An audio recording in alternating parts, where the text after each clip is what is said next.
আসসালামু আলাইকুম ওয়া রাহমাতুল্লাহি ওয়া বারাকাতুহু। এই পর্বে তোমাদের অষ্টম শ্রেণীর গণিত বইয়ের অষ্টম অধ্যায় চতুর্ভুজ সংক্রান্ত যে সম্পাদ্যগুলো আছে, আজকে আমাদের 3 নাম্বার সম্পাদ্য অঙ্ক সমাধান করাবো। তো 3 নাম্বার সম্পাদ্যটা হচ্ছে কোনো চতুর্ভুজের 3টি বাহু ও 2টি কর্ণের দৈর্ঘ্য দেওয়া আছে, চতুর্ভুজটি আঁকতে হবে। সর্বপ্রথম আমরা বিশেষ নির্বাচন লিখব। বিশেষ নির্বাচনটা কি উদ্দীপক যেভাবে আছে সেইভাবে শুধু 3টি বাহুর নাম দিব এ বি সি ও 2টি কর্ণের দৈর্ঘ্য দিব ডি ই। কি দিব? ডি ই দেওয়া আছে, চতুর্ভুজটি আঁকতে হবে। কোনো না লিখে লিখব কি একটি, যেহেতু বাহুগুলা এবং কর্ণের দৈর্ঘ্য দেওয়া নাই সেই জন্য লিখব মনে করি একটি চতুর্ভুজের 3টি বাহু এ বি সি ও 2টি কর্ণের দৈর্ঘ্য ডি ই দেওয়া আছে, চতুর্ভুজটি আঁকতে হবে। লক্ষ্য রাখি, মনে করি একটি চতুর্ভুজের 3টি বাহুর দৈর্ঘ্য এ বি সি এবং 2টি কর্ণের দৈর্ঘ্য ডি ই দেওয়া আছে, যেখানে এ প্লাস বি গ্রেটার দেন এ, মানে এ এবং বি যদি যোগ করি তাহলে কর্ণের চাইতে কি হবে? বড় হবে। চতুর্ভুজটি আঁকতে হবে। তাহলে চলো এখন আমরা চতুর্ভুজটা কিভাবে অঙ্কন করতে হয় সেটি এখন আমরা অঙ্কন করব। প্রথমত কত সেন্টিমিটার এটা কিন্তু উল্লেখ করা নাই। উল্লেখ করা কি আছে? কত সেন্টিমিটার প্রথমত এটা উল্লেখ করা নাই। আমরা নিয়ম মাফিক করে আমরা দুইটা বাহু কয়টা? 3টা বাহু নিব। মনে করো প্রথম বাহুটা নিব 4 সেন্টিমিটার। প্রথম বাহুটা কত নিব? এটা কিন্তু আনুমানিক করে, আর পরীক্ষা সবাই কি দেওয়া থাকবে। নিলাম 4 সেন্টিমিটার। পরবর্তী যে বাহুটা আছে এটা নিব মনে করো 5 সেন্টিমিটার নিব। কত সেন্টিমিটার? 5 সেন্টিমিটার। তারপরে যে বাহুটা আছে এটা নিব মনে করো 3.5 বা 3.8। কত?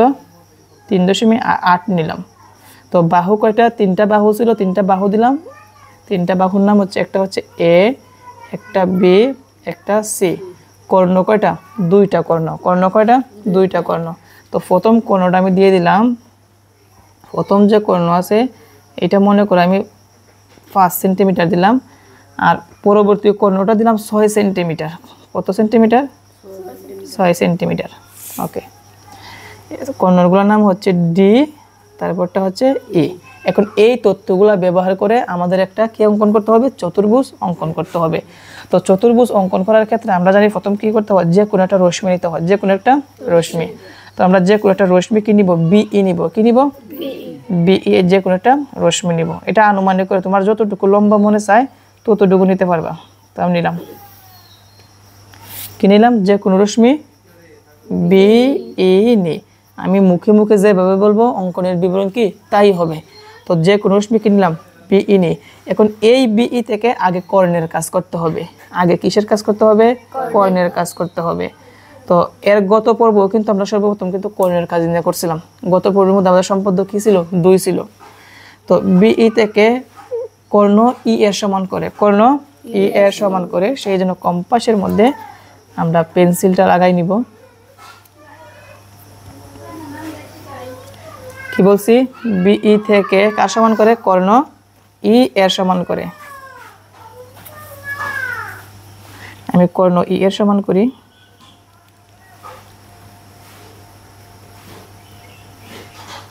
কর্ণ ই এর সমান করে কি করব? বিডি অংশ কেটে নিই। কি অংশ কাটি? বিডি অংশ কেটে নিই। যার সমান করে কাটলাম তা দিতে হবে। কার সমান করে কাটলাম? ইর সমান করে কাটলাম। আচ্ছা, তো কি করলাম? যে কোনো রশ্মি বিই নিই। বিই থেকে কার সমান করে? কর্ণ ই এর সমান করে বিডি অংশ কি কেটে নিই।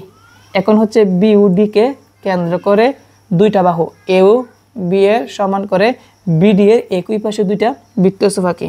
কয়টা বৃত্তচাপ আঁকি? 2টা। একটা হচ্ছে প্রথম এর সমান করব, একটা হচ্ছে এর সমান। তো এর সমান করলাম, বির মধ্যে লাগাবো, উপরেরটা কি দিব? বৃত্তচাপ। কি দিব? বৃত্তচাপ দিব। আবার কার সমান করব? বির সমান। বির সমান করে কার মধ্যে লাগাবো? ডির মধ্যে লাগিয়ে এখানে আরেকটা বৃত্তচাপ দিব। কয়টা বৃত্তচাপ দিলাম? 2টা। এই বৃত্তচাপ 2টি পরস্পর এ বিন্দুতে ছেদ করে। কোন বিন্দুতে? এ বিন্দুতে ছেদ করে। তারপর A B R C D কি করতে হবে? যোগ করতে হবে। আমরা একটু পর যোগ করব। এখন দেখো কি করবা, এখন আরো বাহু কয়টা আছে, একটা বাহু আছে, কর্ণ আছে, একটা বাহু সি রয়েছে, আরেকটা কি আছে, কর্ণ। কর্ণ কি তোমরা জানো, কোনাকুনি যেটা থাকে এটাকে কি বলা হয়, কর্ণ বলা হয়। কি বলা হয়, কর্ণ। তার মানে আমাদের বাহু আছে একটা, এই বাহুটা আমাদের বির মধ্যে লাগাবো। কার মধ্যে, বির মধ্যে লাগাবো, অথবা ডির মধ্যে লাগাবো, যে কোনো একদিকে লাগাইলেই হবে।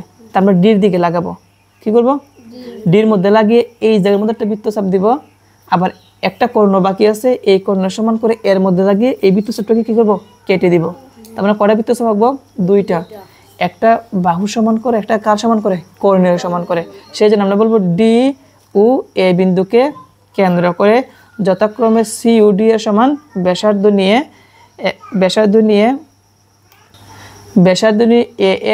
এ এর বিপরীত দিকে কয়টা বৃত্তচাপ আঁকি, দুইটা বৃত্তচাপ আঁকি। প্রথম আমরা কার সমান নিব, বাহু কার সমান, সি সমান। তো নিলাম বাহু সি সমান করে, লক্ষ্য রাখে কিসের মধ্যে লাগাবো, ডির মধ্যে। কিসের মধ্যে, ডির মধ্যে লাগিয়ে একটা কি দিব, বৃত্তচাপ।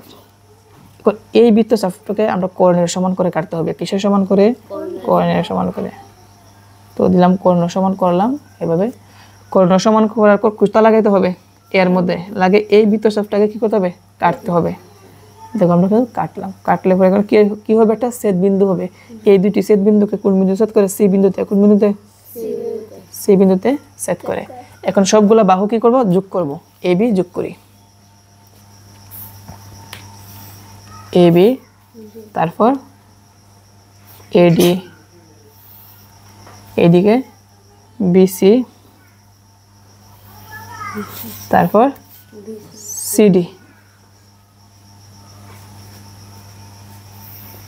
সিডি যোগ করি। তো কর্ণ কি ছিল, এটা হচ্ছে কর্ণ, আমরা কর্ণটা দিয়ে দিই। এই যে, তো এটা কার সমান করে কাটলাম, এর সমান করে এটা, বি সমান করে এটা, সি সমান করে, আর এটা হচ্ছে ডি সমান করে। এটা হচ্ছে কি আমাদের চতুর্ভুজ। আচ্ছা আমি অঙ্কনটা আমি আবার বলি। প্রথমত আমরা কি করলাম, যে কোনো একটা রশ্মি বিই নিলাম। তো অঙ্কনের মধ্যে লিখতে হবে যে কোনো রশ্মি কি নেই, বিই নেই। তারপর কি করলাম, বিই থেকে কর্ণ ই এর সমান করে বিডি অংশ কেটে নিই। এই জন্য আমরা এখানে লিখব বিই থেকে ই এর সমান করে বিডি অংশ কেটে নিই। তারপর কি করলাম, বি ও ডি বিন্দুকে কেন্দ্র করে যথাক্রমে এ ও বি এর সমান করে বিডি এর একই পাশে দুইটি বৃত্তচাপ আঁকি। এই যে লিখলাম, বিওডি কে কেন্দ্র করে যথাক্রমে এ ও বি এর সমান ব্যাসার্ধ নিয়ে বিডি এর একই পাশে দুইটি বৃত্তচাপ আঁকি। বৃত্তচাপ দ্বয় এ বিন্দুতে ছেদ করে। আবার কি করলাম, আবার ডিউ এ বিন্দুকে কেন্দ্র করে, আবার ডিউ এ বিন্দুকে কেন্দ্র করে কার সমান করে, সি ও ডি এর সমান ব্যাসার্ধ নিয়ে, সি ও ডি এর সমান ব্যাসার্ধ নিয়ে বিডি এর যে পাশে এ আছে, কি বিডি এর যে পাশে এ আছে তার উল্টা দিকে, মানে বিপরীত দিকে। কোন দিকে, বিপরীত দিকে আরো দুইটি বৃত্তচাপ আঁকি।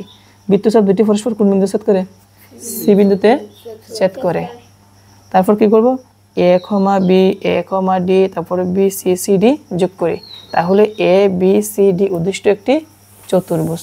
এই যে আমি অঙ্কনের বিবরণের মধ্যে আমি লিখে দিছি, দেখো। আবার ডিউ এ কে কেন্দ্র করে যথাক্রমে সিও ডি এর সমান করে বিডি এর যেদিকে এ রয়েছে এর বিপরীত দিকে আরো দুইটি বৃত্তচাপ আঁকি। এই বৃত্তচাপ পরস্পর সি বিন্দুতে ছেদ করে। এ কমা বি, এ কমা D, B comma C, c comma D যোগ করে। তাহলে A B C D E উদ্দিষ্ট চতুর্ভুজ। তো এটাই হচ্ছে তোমাদের সম্পাদ্য